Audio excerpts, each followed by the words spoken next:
আজকে অনেকদিন পরে এই সুজুকি জিক্সার মনোটনটা চালাচ্ছি। ইনফ্যাক্ট প্রায় 2 বছর পরে মনোটন চালানো হচ্ছে।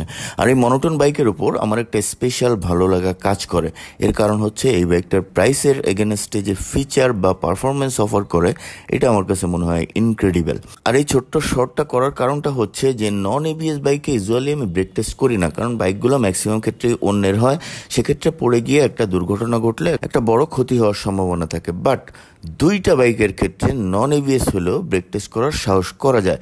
একটা হচ্ছে এফজেডএস ভার্সন 2, আর একটা হচ্ছে সুজুকি জিক্সার মনোটন বা জিক্সার সিরিজের যে কোনো বাইকে যেটাতে এবিএস নাই, তারপরেও ব্রেক টেস্ট করা যায়।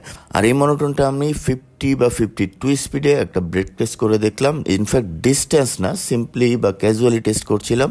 সো ভিডিও থেকে আমি টাইম ক্যালকুলেট করে আপনাদেরকে দেখাইলাম যে এই বাইকটা 50 বা 52 স্পিডে ব্রেক ধরলে মিনিমাম কত সময়ের ভেতরে বাইকটা 0 স্পিডে চলে আসবে।